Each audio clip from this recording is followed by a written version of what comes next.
Boas notícias. Eu tenho uma boa notícia para você e uma notícia ruim. Sempre acontece assim, né? Qual delas você quer que fale primeiro?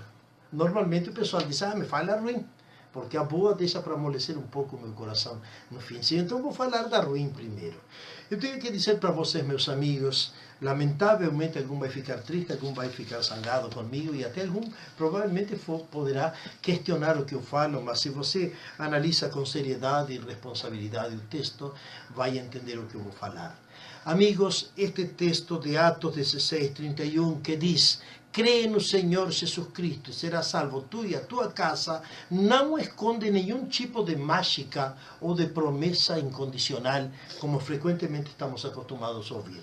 A gente está acostumado a ouvir falar de que uma pessoa da família se converteu e agora Deus está obrigado incondicionalmente a salvar todos os meus parentes. Mesmo que por uma espécie de mágica que acontecer, como se viesse um anjo e salvasse especialmente toda a família por causa de um. Tá? A notícia é ruim. Não é assim, não significa isso, não é essa a mensagem desse texto. Há algo mais atrás desse texto. Acontece que o texto não pode ser lido por separado dos versículos que o precedem e que o sucedem. Os versículos que o precedem falam de um caso pontual acontecido há 2000 anos na cidade de Filipos, com um homem carcereiro do qual não sabemos o nome, e com uma família que é a família desse homem, desse funcionário público. Tá? Essa é a situação que precede, aconteceu lá. Tá? E o versículo que sucede, depois dessa promessa, encontramos que continuaram a acontecer fatos porque o cara levou o apóstolo Paulo e Silas na casa dele, e Paulo e Silas tiveram uma reunião, um encontro, onde pregaram a palavra de Deus, evangelizaram pessoalmente, e impressionados inclusive pela mudança no coração do pai, os filhos, a esposa, talvez o genro, sei lá quem, entregaram sua vida a Jesus, e naquela mesma noite, coisa que não é tão habitual, mas naquela mesma noite eles acabaram sendo batizados. Amigos, o texto não pode ser lido por separado de todo o contexto histórico. Tem uma expressão que normalmente a gente usa na linguagem da hermenêutica, que é a ciência que estuda e interpreta a Bíblia, que diz que um texto lido ou usado fora do seu contexto onde ele está histórico, o contexto literário onde está, então não é mais do que um pretexto para ensinar ou para crer o que nós queremos. Tá? Significa o seguinte, de que a salvação da família não acontece de uma forma mágica, nem obrigatória, nem acontece simplesmente como consequência da salvação de um dos integrantes da família. A salvação é uma experiência pessoal, individual. Esse é um grande desafio para você e para mim. De outra forma, a gente não poderia entender alguns ensinamentos de Jesus. É curioso que a Bíblia, quando Jesus fala de que, do arrebatamento, lembra, diz que dois estariam dormindo, um seria tirado e outro ficaria. E cadê a promessa da salvação da família? Dois estariam no campo, um seria levado e outro ficaria. Inclusive, quando o Senhor falou em Mateus capítulo 10, do verso 34 em diante, ele falou coisa forte, ele diz: não penseis que eu vim trazer paz à terra. Não vim trazer paz, mas espada. Pois vim causar divisão entre os homens e seu pai, entre a filha e a sua mãe, entre a nora e a sua sogra. Assim, os inimigos do homem serão os da sua própria casa. Como dizendo, nem sempre haverá uma resposta de conversão de toda a família. Mas isso não deixa de ser para nós um desafio. E eu acredito que esse versículo de Atos 16:31 é o maior desafio que nós como cristãos temos para vivermos e para mostrarmos e para anunciarmos o Evangelho, preferentemente aos da nossa casa. Eu vou falar três conceitos. Primeiro, o que o texto não diz. Eu vou com a notícia ruim primeiro, certo? O que o texto não diz. Não diz que aquela profecia fosse para outras pessoas, senão aquele carcereiro. Ou para a posteridade, para os próximos séculos, para os próximos milênios. Aquilo foi uma profecia, um anúncio específico, pontual para ele e para a sua família. Tá? Entenda bem, tem uma aplicação histórica concreta. Também não diz que por algum tipo de mágica aconteceria a conversão da família do carcereiro. Tem gente que pensa que vai chegar uma fadinha aí com uma varinha mágica e tic, vai converter-se. Converteu um, agora todo mundo virou crente. Não é assim. Não acontece assim nem de um dia para amanhã. É simplesmente uma porta de entrada do Evangelho dentro dos limites da casa. Deus entra dentro das fronteiras da casa dessa família através de um representante para enviar salvação.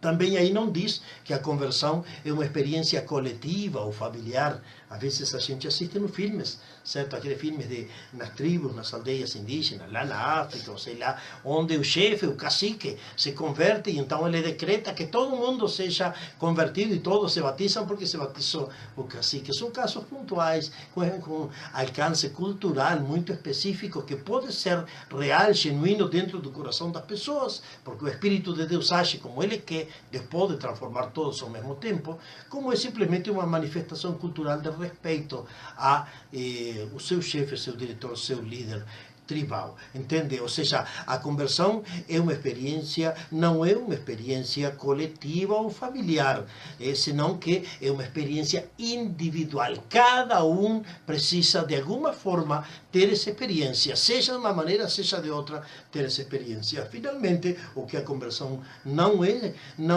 uma fé, um tipo de fé infusa, que vem através de parentes, de padrinhos. Fulano é crente, meu pai é crente, então eu também sou crente por herança. Não é assim. A fé dele é dele e a minha fé é a minha fé e eu preciso responder por ela. Então, o que realmente diz o texto?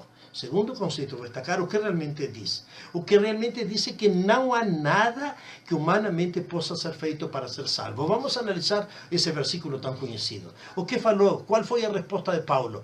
Crê. Tá? Essa palavra crê. Não existe nada para ser feito senão crer. O carcereiro agiu da forma que a maioria das pessoas agem. Quanto vai custar? Quanto eu posso pagar? O que eu posso fazer? Quais são as leis, as regras que eu preciso obedecer para ser salvo? E Paulo vai e diz, olha, não tem nada para fazer, cara. Já está tudo feito, Jesus já fez na cruz. Crê naquilo que ele já fez. Então, não há nada exceto crer. Segunda parte do versículo, ele diz que a salvação vem pela fé. Tá? Ele diz, crê, mas não crê à toa. Não crê de uma maneira indisciplinada, não crê de uma maneira irresponsável, não crê de uma maneira desorientada. Tem tanta gente que crê em qualquer coisa. Curiosamente que a Bíblia, no livro de Tiago, diz que até os demônios, cuidado, até os próprios demônios creem em Deus.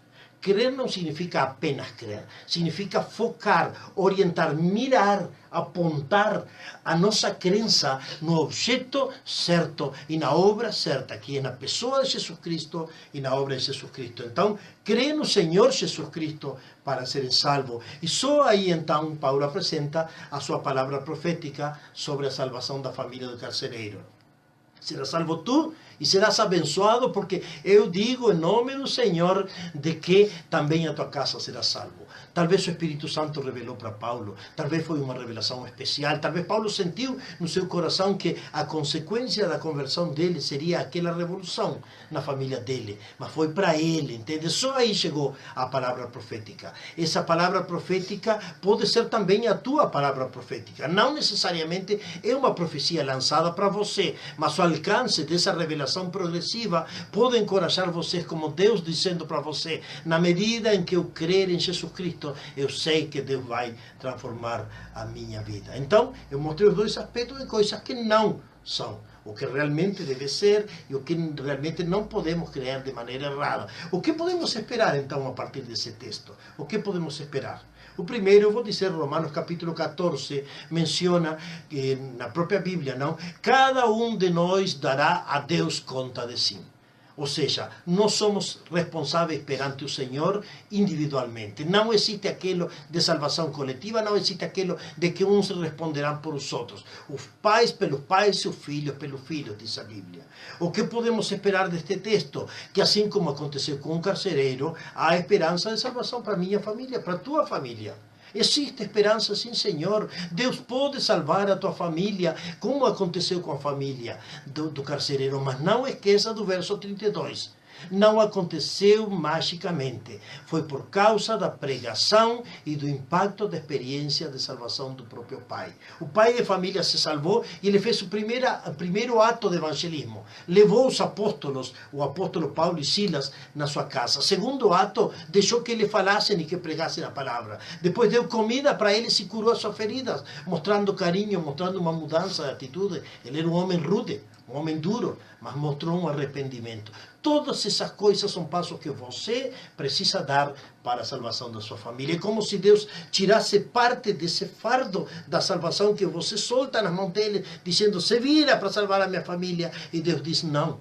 Você é o meu instrumento. É com você a salvação da sua família, não é comigo. Eu já fiz a minha parte. Então, podemos esperar também que quando alguém é salvo, se abre uma bela oportunidade de salvação, não só para a sua família, também até para os seus conhecidos, para seus amigos. Se Deus transforma a tua vida, muito vai mudar no teu círculo familiares e sociais. E, finalmente, o que podemos esperar que depende de nós, tá? Especialmente do nosso testemunho verbal, da forma em que a gente fale, da forma em que a gente anuncie e conte daquilo que Deus fez, da nossa fé, da nossa perseverança na oração. Sim, você tem que seguir orando pela conversão dos seus parentes, e especialmente da mudança que Deus faça na sua vida. As pessoas precisam ver que Deus é verdade, precisam ver que a salvação chegou na sua vida para eles, então, se entregarem a Deus. A chance de salvação dos nossos parentes está nas nossas mãos.